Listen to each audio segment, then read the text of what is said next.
Good morning and welcome to Morning Scoop for Tuesday, February 22nd. This is your daily Buckeye fix. I'm Tom Orr. The spring game is in 53 days, the Notre Dame game in 193 days, the game against Michigan in 277 days. While you were hopefully out enjoying the 60-degree temperatures around central Ohio on President's Day, some of the region's top high school football players were putting on a show at one of the biggest football recruiting camps of the year. The Best of the Midwest camp happened Monday outside Indianapolis, and Buckeye Scoop's Kevin Noon and Marc Givler were there to see it all. Marc joins me now after a very long day in Indiana. Marc, thanks for being here. Yep, good to be here. So, can you, let people know a little bit about this event? How many players are there? What kind of stuff are they doing at this camp? Yeah, I'd say roughly 300, maybe a little bit more than 300 kids there. The morning they do combine testing, so they run 40s, shuttle, broad jump. So just basic combine drills, combine testing. Then in the afternoon, they move into position drills and then eventually competition period, one-on-ones, kind of two-on-two with receiver DBs. So it's a good look at, who's been working hard this winter. There's always good talent there.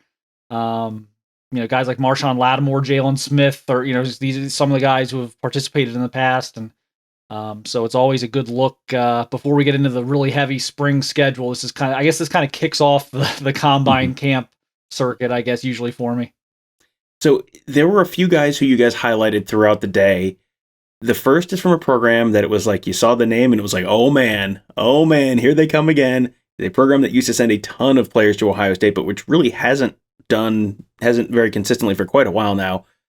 Good old Glenville, the Glenville Tarblooders up in Cleveland. That is the program that produced Ted Ginn, Troy Smith, Donte Whiter, and a ton of other big-name Buckeyes in the early 2000s. Now, here we are.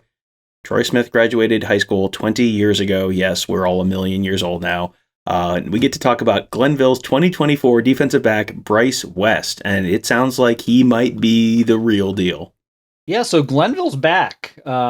Texas still not back, but Glenville back. So that's going to be a fun program to watch here this fall. We'll start with Bryce West. He has an Ohio State offer already, 2024 kid, just wrapped up his sophomore football season. 5'11-ish, 175 pounds, corner, very physical, ran two sub 4.5 40s on Monday. Track athlete as well, as all those Glenville guys always are. Just came off a track meet the other day, so to run two sub 4.5s, very impressive. Again, very physical, very competitive. Again, that's another Glenville trait, especially for those corners. Very hyper competitive kid. Had a great day. Was rarely beaten. Took a ton of reps. Had a couple of, I think maybe two guys caught balls on him. And had a great interception at the end to kind of cap things off on his last rep. Was defensive back MVP, which was well deserved. And looks like a kid that Ohio State should offer early, and they have. I think the pipeline's coming back here a little bit. I do think he's going to end up at Ohio State eventually. I don't think he's in a hurry right now, but that's going to be a tough school for everyone else to beat. One interesting thing, I talked to him. Kerry Combs offered him. And obviously is no longer at Ohio State, but one guy who was in on him very, very early was Perry Eliano. So that was a very easy transition when Ohio State made the moves they made recently in terms of Bryce West. That didn't shake anything up at all. Perry Eliano can slide right in to the recruiter role if he needs to, and they have a great relationship. Bryce really raved about Perry when I talked to him today, and Tony Alford's also been up there to the school as well. So Glenville pipeline could be coming back soon. Do you have a sense yet for, does he project as a corner? Does he project as a safety? Or is that, stop asking this because this is 2 years away from being a college player kind of situation? Like, where do you have a sense for where he maybe ends up at the college level? I think he's a corner. Again, the speed is there. Very competitive kid. Just seems to have a corner mentality. Wears number 2 for Marshon Lattimore. Just it feels to me the only reason to move him off a corner would be if he's not quite fast enough. But we're talking about someone who just ran 2 sub 4.5s and is running track at one of the top track programs in the state. and looks like he'll be he's gunning to run a sub 22 200 here. He said in his upcoming track meet, so he's definitely, I think, for my money, has the speed to stay at corner. So I think he's going to stay on the outside. All right, and you mentioned that this may be, not just one guy, not just a one-off, but kind of a, one of the signs of a reopening of a real pipeline there to Glenville. Another Glenville guy who you saw today was 2023 linebacker Arvel Reese. So what did you see out of him?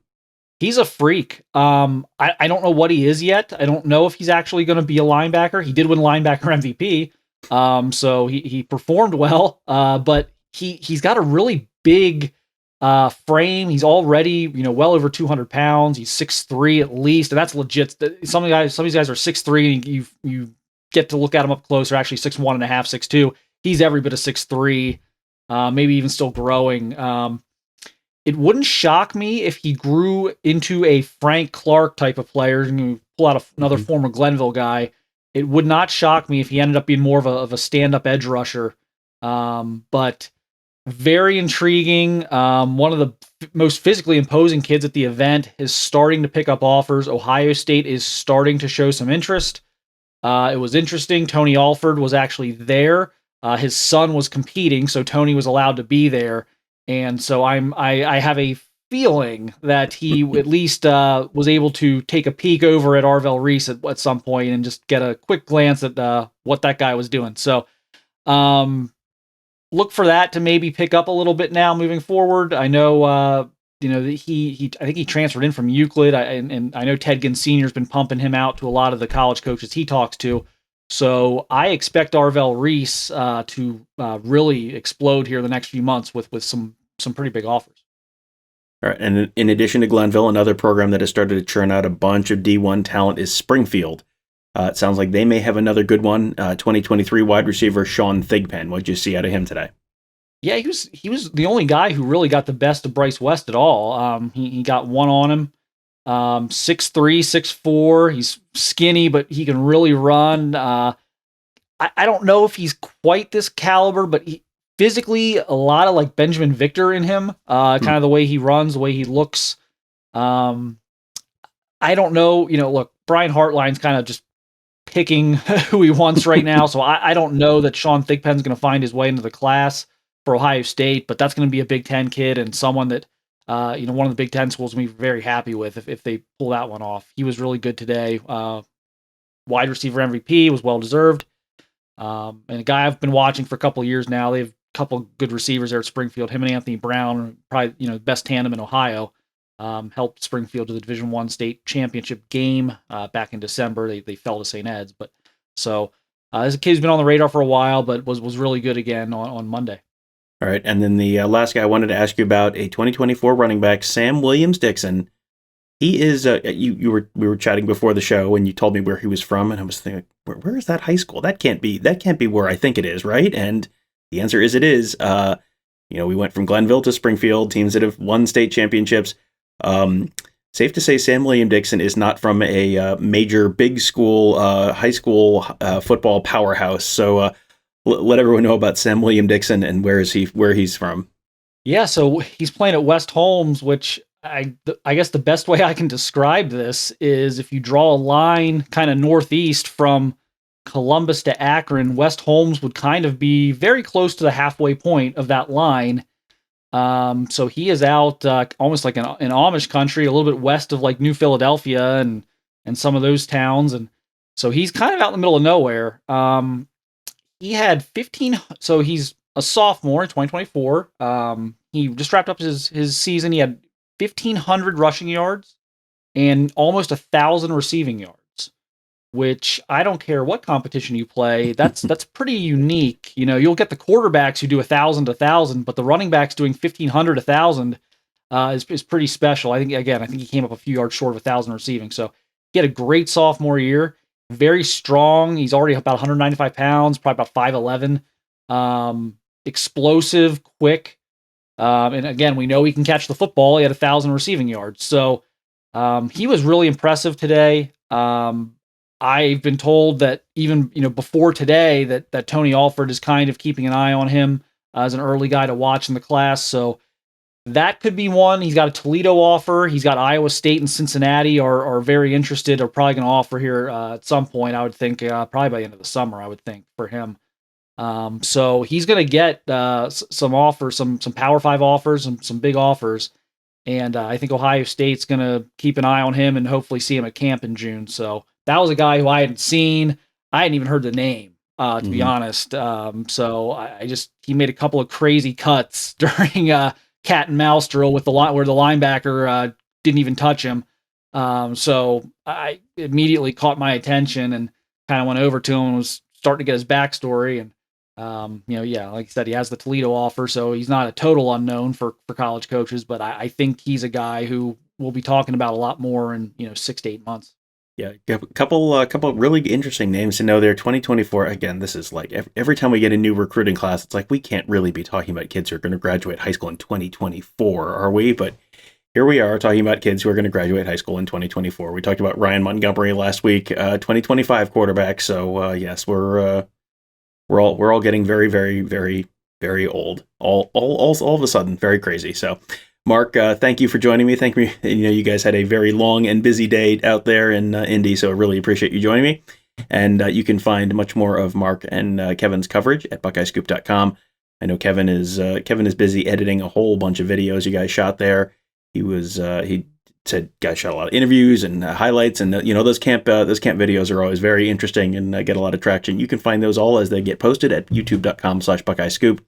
That's where we post all those great videos. You can find all of our podcasts there as well.